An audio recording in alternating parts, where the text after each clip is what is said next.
I mean, popping up in my head throughout this entire thing is the Martin Luther King quote saying, "Injustice anywhere is a threat to justice everywhere." I think that's kind of one of the biggest takeaways that you can get from this conflict. And as an American, excuse me, as an American, a white American especially, that understands like the complex history on both sides, whether it be in the Middle East or in America, like there's so much to know. And both sides, like whether you're a Republican, Democrat, in the center, everyone goes back and talks about history. Everyone points and says, my side has is in the right here. And like I watched a video, it was from Trevor Noah. And Trevor Noah was talking about this issue. And he said, it's weird because the more that you go back or you go forward, and depending on what point that you pause at, that can decide on who is the victim and who is the aggressor. Because if you look at, let's say you start your timeline when the rockets were fired by Hamas, it looks like they're in the wrong. But then you go back a little bit further and you see that there was that police raid. There's actually two police raids. I forgot to mention that part. But you see these police raids and you see the settlements that were in the West Bank and why the Palestinians are protesting. It makes Israel look more at fault. And you can do this for over a century. I mean, like the real conflict starts probably about a century ago. Yeah. After World War One, with the dissolution of the Ottoman Empire and the British Mandate. But then go like skipping another 20 years or so to the Second World War, and after the Holocaust, like to play devil's advocate, I guess, for Israel, there was a need for a Jewish homeland after what had happened. I think most people concede that point. You can be as pro Palestine as it comes, but yeah, everyone who looks at the horrors of the Holocaust acknowledges something must be done about this. But I think it's what happens after. And I don't know how much you know about the wars that happened after, like the 6 Day War and the Arab-Israeli War. But essentially, because of the military might of Israel, which is a military might, like they are one of the strongest militaries on this planet, they won pretty much every war after World War II against the Arab nations surrounding them. And they took every chance they could to gain a little bit more land. And so, from the perspective of my friend there that I had the conversation with, he would say, hey, they're attacking us. We're just defending ourselves.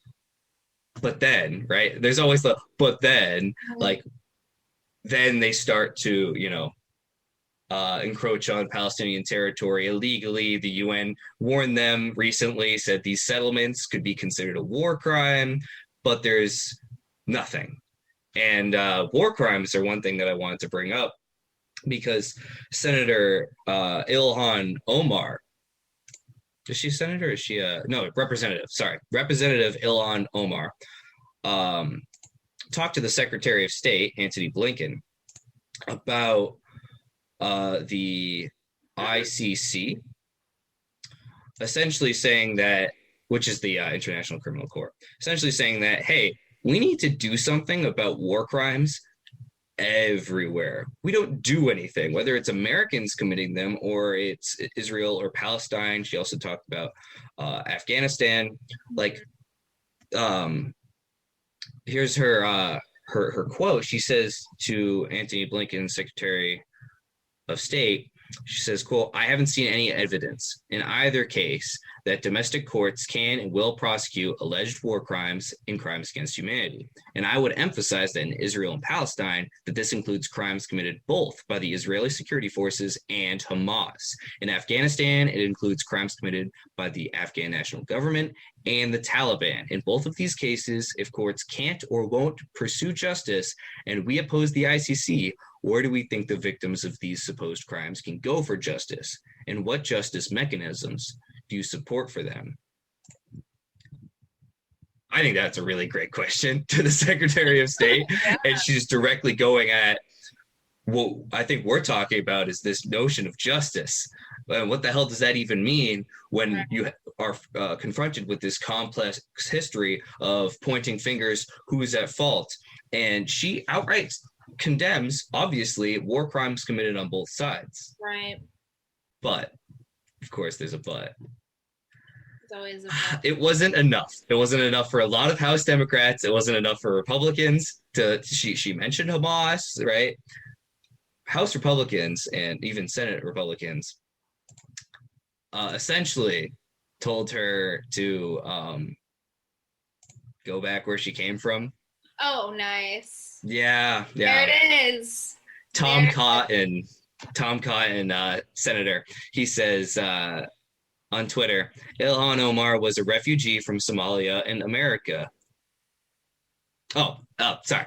Ilhan Omar was a refugee from Somalia, and America welcomed her. If she really believes America is a hateful country on par with the Taliban and Hamas, she's welcome to leave. Literally not even what she said. Yeah. What's your take? What's your opinion? No, I mean, like, I don't know much about, I mean, but she's a woman, right? A woman of color. Yep. Yeah. So there's the, the sexism and racism just playing its role in, American politics. So we love that. But she literally, that's not even what she said. No, yeah. I love. Like, she didn't even say, but yeah, no, I think that, like, you're right about, the history, and it brought up a point in my mind about, like, who's telling the story too. I got some books from, stories from Palestinian people, and then there's a bunch of books from Israeli people. But, like, when we're talking about pointing the fingers and whatnot, like, it definitely is, like, who's telling the story too, which is important. Like, it's also important to, think about, like, where are we getting this information from, or who is telling this story to make who look like the bad guy or whatever it is, and it's like, are we mostly just being fed viewpoints from Israeli people, or are we getting viewpoints from Palestinian people? I think when, things happened back in, what was it, a month or two ago, like, we were really getting a lot of the viewpoints from the Palestinian people and Palestinian voices being raised, which is very important. And new. Yes, and new, exactly. Because, like I said, the disproportionate and long history of oppression and just, not having the visibility, and, that's really important too. But I don't know, it's just like you said, like, explaining the history, it is very complicated. And it's like, at this point, like, what needs to be done, and it's like, what is the answer to that? Like, and especially America's role too. Like, America does play a big role, especially backing Israeli, and, a lot of older generations, I think, are indoctrinated. Okay, we can call them indoctrinated by the American, military, whatever, blah blah blah. But yeah, I don't know. I guess it's just like, it's just so complicated, and it's like, what do you do now? And, like, the obvious, I feel like, solution is, like, just wipe the slate clean. You have this part, I have this part. That's how it is. But, like, that's not what's going to happen. Like, it's not going to be like, oh, let's partition this very nicely, and you get this and I get this and we're all happy. And that's, I mean, maybe it could happen, but I don't see that happening, Right. It was tried. I mean, we've tried that. I mean, the UN tried to, has been trying to for decades. I mean, there was the Oslo Accords, which I believe was in 1993. Maybe I'm getting my date wrong, but it was with Bill Clinton.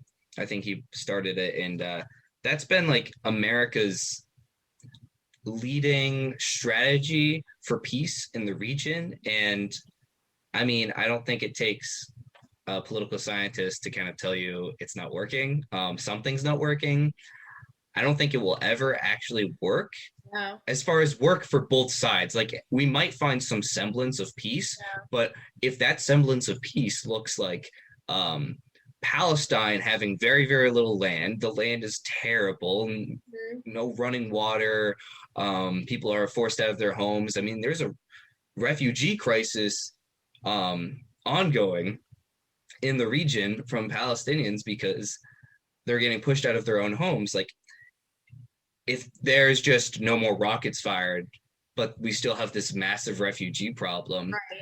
That's not Yeah, a so solution either. yeah, like maybe there's like some semblance of peace because no one's dying immediately, but that's not that's not peace. That's not like a solution.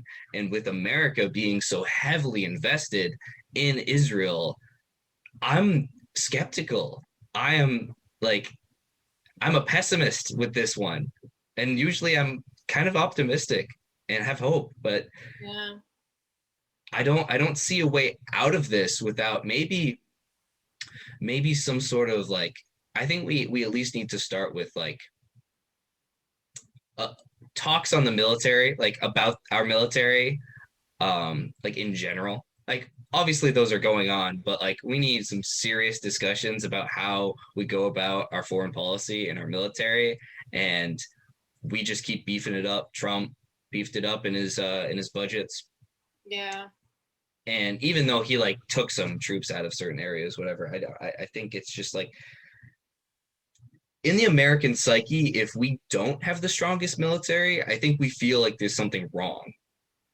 Oh, 100%. Are you kidding me? Yeah. That is like, I mean, gosh, America was built on oppressing others. I mean, like literally, like, I mean, just we are so, I don't know, just so obsessed with individualism and power, and it's ingrained even into like the individual person. I mean, like you have the one person, and like you have the American dream and individualism, and so just ingrained. I mean, like, we talk about this in psychology too, where like as Americans, like, when we're talking about like child development and all of that stuff, like we take a lens that's very individualistic, whereas in other countries, the lens is very, what's the word, community centered or Collective. collective. Yeah. Like, and so just even from like a very young age, we just grow up to that. And that just creates a country where it's like, we need to have this power. If we are not number one, we are failing. And that's something that just is like, again, leads to being involved in Israel and blah blah, blah and all this Yeah. stuff. It's strange to me though because I mean the individualism's not strange to me, but the whole you mentioned that we America was founded on these power struggles and oppression. And I don't disagree with you. I mean, there is so much in our history that says exactly that. But the very start of our country, the birth of our nation, 1776, Revolutionary War, right? I mean, you look at it from an objective point of view, like those are like our founding fathers were terrorists. They were. I mean, from specifically like or sorry.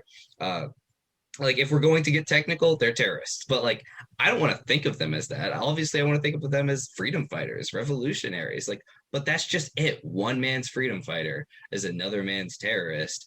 And that's so huge in this conflict. And that's huge in every conflict. I mean, you look at the way we go about discussions with Hamas. Well, we won't even have discussions with Hamas, really, peace talks or anything like that, because we don't recognize them as like, well, we recognize them more as a terrorist organization than a governing body. And I don't disagree. Like Hamas has done horrible, abhorrent things. But just the same way that Israel has. But I think because Israel is the dominating power, and of course, the news that we are fed, even on, I guess, the American left, like the American Democratic Party and the neoliberalism, we get fed both sides of our political spectrum the same story, which is Israel is needs our defense. Israel needs this funding because it's being attacked on all sides. Israel is the powerful nation there, but they are not the oppressors. And for me, there's this weird like cognitive dissonance to say that someone is like the more powerful one in the region who is actively pushing away Palestinians out of their home, but to also say that they're not the oppressors simply because there is one organization like Hamas that, I mean, is doing bad things, but is also fighting in a very similar